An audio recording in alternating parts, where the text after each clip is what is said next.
చాలా మంచివాడు, నా వెంటే ఉంటాడు. మా చిన్నోడు చాలా తెలివైనవాడు, ఏదైనా అనుకుంటే సాధించే దమ్మున్నవాడు. నా పిల్లలు నా వెంట ఉండడానికి ఇష్టపడతాను. వారి కొరకు కొత్త ఇంటిని సిద్ధం చేస్తున్నాను.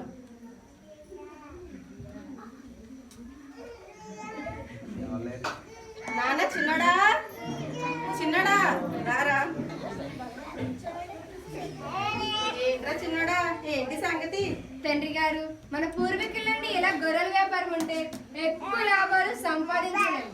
నీ అనుదిన ఆహారము అవసరములు నేను తీరుస్తుండగా నీ దిగులేందుకురా చిన్నోడా. నాకంటూ ఒక గుర్తింపు కావాలి. నాకు మీ మీద ఆధారపడడం ఇష్టం లేదు.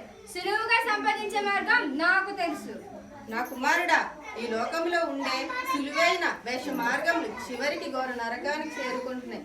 ఇరుకైన మార్గం ఒకటి ఉంది, అదే నీ తండ్రి ఉండు పరలోక మార్గం. అందులో గొప్ప సమాధానం ఉందిరా చిన్నోడా. ఆ గొప్ప నాకు ఈ లోకంలోనే కావాలి. ఈ లోక సంబంధమైన పేరును సంపాదనను ఆశించకుండా పరలోక సంబంధమైన పేరును సమాధానమును నా ప్రేమను ఆశించరా చిన్నోడా. అయితే నాదో ప్రశ్న.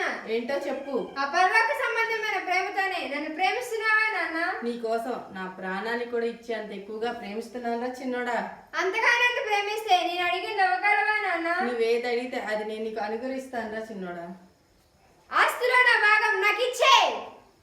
మనకున్న ఆస్తి ఈ గొర్రెలు, ఈ డబ్బు, ఈ సమృద్ధి అనుకుంటున్నావా?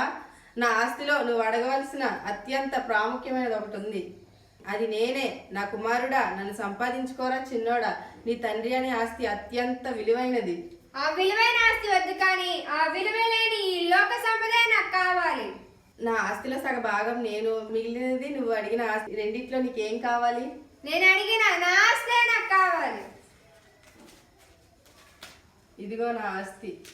నేను లేని ఈ ఆస్తి వెలుగులేని చీకటి లాంటిది. ఆ చీకటైనా పర్వాలేదు, కావాలంటే ఆ చీకటికే నేను రాజునే చూపిస్తా, సాధించే తీరతా.